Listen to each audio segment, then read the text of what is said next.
نحمده ونصلي على رسوله الكريم اما بعد اعوذ باللہ من الشیطان الرجیم بسم اللہ الرحمن الرحیم حرمت علیکم المیتۃ والدم ولحم الخنزیر وما اہل لغیر اللہ بہ۔ حرمت علیکم المیتۃ، حرام ہوا تم پر مردہ جانور، والدم اور لہو، ولحم الخنزیر اور گوشت سور کا، وما اہل لغیر اللہ بہ اور جس جانور پر نام پکارا جائے اللہ کے سوا کسی اور کا، والمنخنقۃ والموقوذۃ اور جو مر گیا ہو گلا گھونٹے سے یا چوٹ سے، والمتردیۃ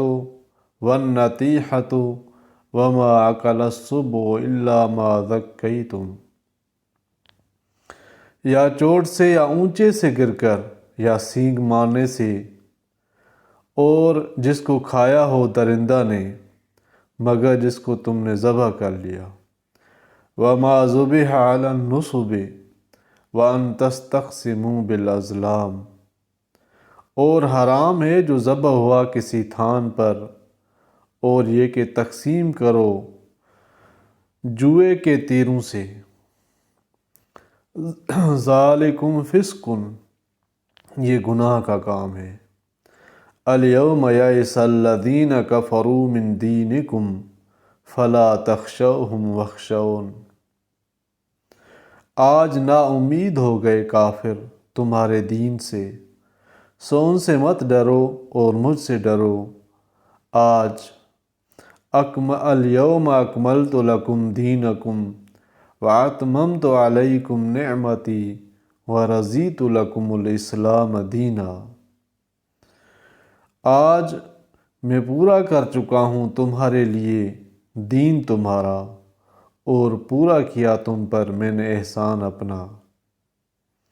اور پسند کیا میں نے تمہارے واسطے اسلام کو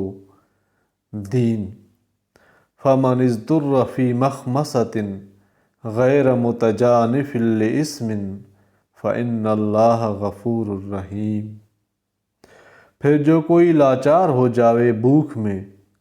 لیکن گناہ پر مائل نہ ہو تو اللہ بخشنے والا مہربان ہے۔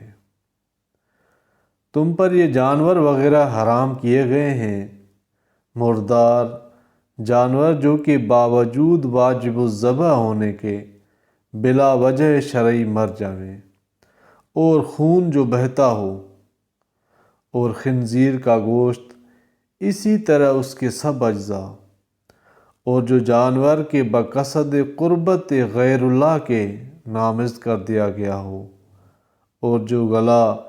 گھٹنے سے مر جائے، اور جو کسی ضرب سے مر جاوے، اور جو اونچے سے گر کر مر جائے مثلا پہاڑ سے یا کنویں میں، اور جو کسی کی ٹکر سے مر جاوے، اور جس کو کوئی درندہ پکڑ کر کھانے لگے اور اس کے صدمے سے مر جائے، لیکن منخنقۃ سے ما اکل السبع تک جن کا ذکر ہے ان میں سے جس کو تم دم نکلنے سے پہلے قاعدہ شریعہ کے مطابق ذبح کر ڈالو وہ اس حرمت سے مستثنیٰ ہے،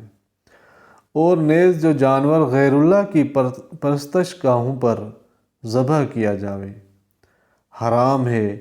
گو زبان سے غیر اللہ کے نامزد نہ کرے،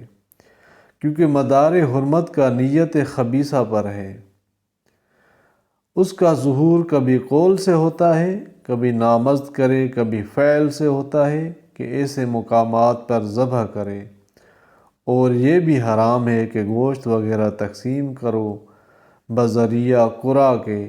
تیروں کے، یہ سب گناہ اور حرام ہے۔ آج کے دن یعنی اب نا امید ہو گئے کافر لوگ تمہارے دین کے مغلوب و گم ہو جانے سے، کیونکہ ماشاء اللہ اسلام کا خوب شیوع ہو گیا، سو ان کفار سے مت ڈرنا کہ تمہارے دین کو گم کر سکیں، اور مجھ سے ڈرتے رہنا یعنی میرے احکام کی مخالفت مت کرنا۔ آج کے دن تمہارے لیے تمہارے دین کو میں نے ہر طرح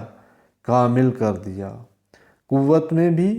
جس سے کفار کو مایوسی ہوئی، اور احکام و قواعد میں بھی اس کمال سے میں نے تم پر اپنا انعام تمام کر دیا۔ دینی انعام بھی کہ احکام کی تکمیل ہوئی، اور دنیوی انعام بھی کہ قوت حاصل ہوئی، اور اکمال دین میں دونوں آ گئے۔ اور میں نے اسلام کو تمہارا دین بننے کے لیے ہمیشہ کو پسند کر لیا، یعنی قیامت تک تمہارا یہی دین رہے گا، اس کو منسوخ کر کے دوسرا دین تجویز نہ کیا جائے گا۔ بس تم کو چاہیے کہ میری نعمت کا شکر کر کے اس دن پر پورے قائم رہو، اس دین پر پورے قائم رہو۔ پھر اشیاء مذکورہ بالا کی حرمت دریافت کر لینے کے بعد یہ بھی معلوم کر لو کہ جو شخص شدت کی بھوک میں بےتاب ہو جائے، اس وجہ سے اشیاء بالا کو کھا لے، بشرطی کہ کسی گناہ کی طرف اس کا میلان نہ ہو، یعنی نہ قدر ضرورت سے زیادہ کھاوے اور نہ لذت مقصود ہو، جس کو سورہ بقرہ میں غیر باغ ولا عادٍ سے تعبیر فرمایا ہے، تو یقیناً اللہ تعالیٰ معاف کرنے والے ہیں۔ اگر قدر ضرورت کا پورا اندازہ نہ ہوا اور ایک آدھا لقمہ زیادہ بھی کھا گیا، اور رحمت والے ہیں کہ ایسی حالت میں اجازت دے دی۔ اللہ تعالیٰ عمل کرنے کی توفیق عطا فرمائے، آمین یا رب العالمین۔